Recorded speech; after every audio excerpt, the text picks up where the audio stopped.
Good morning dear friend, आप सभी का स्वागत है आपके अपने चैनल मुन्ना ऑनलाइन एजुकेशन में। तो फ्रेंड, आज है 8 जनवरी और 8 जनवरी की अति महत्वपूर्ण करंट अफेयर्स की हम लोग चर्चा करेंगे, जो सभी प्रतियोगिता परीक्षा के दृष्टिकोण से अति महत्वपूर्ण साबित होंगे। तो फ्रेंड, अगर आप लोग पीडीएफ डाउनलोड करना चाहते हैं तो लिंक मिल जाएगा आपको डिस्क्रिप्शन में, वहां से जाकर के आप लोग पीडीएफ को डाउनलोड कर सकते हैं। आप हमारे टेलीग्राम ग्रुप या तो फिर व्हाट्सएप ग्रुप ज्वाइन कर लीजिए, वहाँ पे आपको सारे पीडीएफ एक साथ मिल जाएंगे। तो फ्रेंड, चलिए शुरू करते हैं आज के अति महत्वपूर्ण करंट अफेयर्स। क्वेश्चन नंबर 1 है हमारा फ्रेंड, हाल ही में भारत और जापान वायुसेना के बीच कौन सा द्विपक्षीय युद्ध अभ्यास शुरू होगा? तो भारत और जापान वायुसेना के बीच में कौन सा द्विपक्षीय युद्ध अभ्यास शुरू होगा? तो वो हो जाएगा आपका option number A, Veer guardian 2023 युद्ध अभ्यास शुरू होगा। और यह युद्ध अभ्यास हिंद प्रशांत क्षेत्र में आयोजित होगा। और ये जो वीर गार्जियन युद्ध अभ्यास जापान और भारत के बीच में हो रही है, तो ये जापान में होगी युद्ध अभ्यास। जापान के एक क्षेत्र का नाम है जिसका नाम है आपका हयामकुरी एयरबेस। ठीक है, हयामकुरी एयरबेस पर यह आयोजन किया जाएगा युद्ध अभ्यास का। चलिए बढ़ते हैं क्वेश्चन नंबर 2 की ओर। क्वेश्चन नंबर 2 है हमारा फ्रेंड, हाल ही में बीसीसीआई के चीफ सेलेक्टर को नियुक्त हुए हैं। तो हाल ही में बीसीसीआई के चीफ सेलेक्टर नियुक्त हो गए हैं आपका option number C, Chetan Sharma. Chetan Sharma बन गए हैं आपका बीसीसीआई के चीफ सेलेक्टर। तो चलिए जान लेते हैं बीसीसीआई का फुल फॉर्म क्या होता है। तो Bharat cricket control board of India. ठीक है, इसके वर्तमान में अभी अध्यक्ष है रॉजर बिन्नी और सचिव है इसका जैसा। चलिए फ्रेंड, बढ़ते हैं क्वेश्चन नंबर 3 की ओर। क्वेश्चन नंबर 3 है हमारा, हाल ही में एनएसओ के अनुसार वर्ष 22-23 में देश की आर्थिक वृद्धि दर कितने प्रतिशत रहने का अनुमान है? तो हाल ही में एनएसओ के अनुसार वर्ष 22-23 में देश की आर्थिक वृद्धि दर कितने प्रतिशत रहने का अनुमान है? तो वो हो जाएगा आपका ऑप्शन नंबर डी, 7% रहने का अनुमान लगाया है एनएसओ ने। ठीक है, तो एनएसओ का फुल फॉर्म हम लोग जान लेते हैं, जिसका फुल फॉर्म होता है राष्ट्रीय सांख्यिकी कार्यालय, और इंग्लिश में बोले तो इसको नेशनल सैंपल सर्वे ऑफिस। इसकी स्थापना हुआ था 2006 में। चलिए फ्रेंड, बढ़ते हैं क्वेश्चन नंबर 4 की ओर।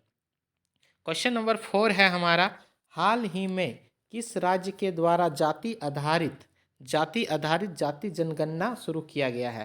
तो हाल ही में किस राज्य के द्वारा जाति आधारित जाति जनगणना शुरू किया गया है? तो वो हो जाएगा आपका ऑप्शन नंबर डी, बिहार राज्य ने शुरू किया है जाति आधारित जाति गणना। ठीक है, तो चलिए बिहार के बारे में जान लेते हैं। बिहार के राजधानी है आपका पटना, मुख्यमंत्री है नीतीश कुमार, उप मुख्यमंत्री है तेजस्वी यादव, और यहाँ के राज्यपाल है आपका फागू चौहान। चलिए फ्रेंड, बढ़ते हैं क्वेश्चन नंबर 5 की ओर। क्वेश्चन नंबर 5 है हमारा, हाल ही में किस राज्य सरकार द्वारा सावित्रीबाई फुले किशोरी समृद्धि योजना की शुरुआत की गई है? तो हाल ही में किस राज्य सरकार द्वारा सावित्रीबाई फुले किशोरी समृद्धि योजना की शुरुआत की गई है? तो वो हो जाएगा आपका ऑप्शन नंबर बी, झारखंड सरकार द्वारा शुरू किया गया है सावित्रीबाई फुले किशोरी योजना। तो ये आखिर सावित्रीबाई फुले किशोरी योजना है क्या? तो आप लोगों को बता देते हैं।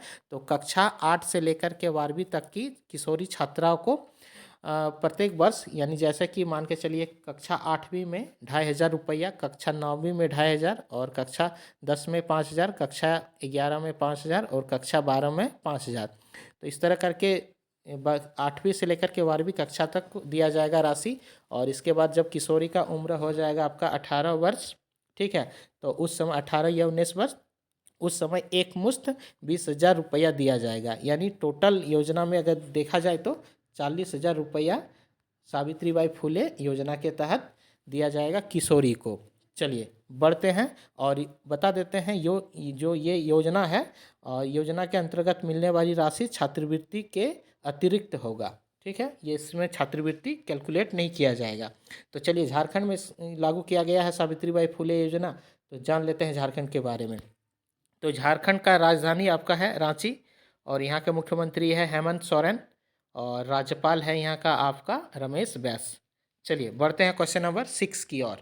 क्वेश्चन नंबर 6 है हमारा फ्रेंड, हाल ही में इटली के दिग्गज लियान लुका बियाली का 58 वर्ष की उम्र में निधन हो गया, वे कौन थे? तो हाल ही में इटली के दिग्गज लियान लुका बियाली का 58 वर्ष की उम्र में निधन हो गया, वे कौन थे? तो वे थे एक दिग्गज फुटबॉलर। ठीक है, तो दिग्गज फुटबॉलर थे ये इटली के, जिसका 58 वर्ष की उम्र में निधन हो गया है। तो फ्रेंड चलिए जान लेते हैं इसके बारे में, लियान लुका बियाली के बारे में। लियान लुका बियाली ने वर्ष 1958 से 1992 तक इटली के राष्ट्रीय टीम के लिए 59 मैच खेले और इसमें से 16 गोल दागे हैं। ठीक है, तो चलिए जान लेते हैं इटली के बारे में। तो इटली का अभी वर्तमान में प्रधानमंत्री है आपका जियोर्गिया मेलोनी, और राष्ट्रपति है सार्जियो मार्टेला, और यहाँ का करेंसी है यूरो, और राजधानी है रोम। चलिए बढ़ते हैं क्वेश्चन नंबर 7 की ओर। क्वेश्चन नंबर 7 है हमारा फ्रेंड, हाल ही में आरबीआई ने कितने करोड़ रुपए का हरित बांड जारी करने की घोषणा की है? तो हाल ही में आरबीआई ने हरित बांड जारी करने का घोषणा की है, तो कितने करोड़ रुपए का जारी करेगा हरित बांड आरबीआई? तो आपका जारी करेगा ऑप्शन नंबर सी 16 करोड़ रुपया जारी करेगा आरबीआई हरित बांड। ठीक है, तो चलिए जान लेते हैं आरबीआई की स्थापना। आरबीआई की स्थापना हुआ था 1 अप्रैल 1935 को। 1 अप्रैल 1935 को। इसका वर्तमान में अभी गवर्नर है शक्तिकांत दास। चलिए बढ़ते हैं क्वेश्चन नंबर 8 की ओर। क्वेश्चन नंबर 8 है हमारे फ्रेंड, हाल ही में प्रवासी सम्मेलन का आयोजन कहाँ किया जा रहा है? तो हाल ही में प्रवासी भारतीय सम्मेलन का आयोजन कहाँ पे किया जा रहा है? तो वो होगा आपका ऑप्शन नंबर ए इंदौर में। इंदौर में किया जा रहा है भारतीय प्रवासी सम्मेलन का आयोजन। इंदौर कहाँ पे है? मध्य प्रदेश में है। चलिए, तो मध्य प्रदेश में इसका आयोजन हो रहा है, तो जान लेते हैं। तो आखिर भारतीय प्रवासी दिवस कब मनाया जाता है? तो भारतीय प्रवासी दिवस मनाया जाता है आपका 9 जनवरी को। तो क्यों मनाया जाता है? तो जब महात्मा गांधी जी साउथ अफ्रीका से भारत आए थे, तो उसी का याद में ये मनाया जाता है भारतीय प्रवासी दिवस। चलिए, तो ये जो अभी प्रवासी दिवस मनाया जा रही है 17वां प्रवासी भारतीय दिवस का सम्मेलन और आयोजित किया जा रहा है। ठीक है, इसमें से मुख्य अतिथि सुनीरा और गुआना के राष्ट्रपति होंगे मुख्य अतिथि। चलिए, तो मध्य प्रदेश में हो रहा है, तो मध्य प्रदेश के बारे में जान लेते हैं, जिसका राजधानी है भोपाल, और सीएम है इसका अभी वर्तमान में शिवराज सिंह चौहान, गवर्नर है मंगू पटेल। चलिए बढ़ते हैं क्वेश्चन नंबर 9 की ओर। क्वेश्चन नंबर 9 है हमारा फ्रेंड, हाल ही में राष्ट्रीय कैडेट कोर एनसीसी के गणतंत्र दिवस शिविर का उद्घाटन किसने किया है?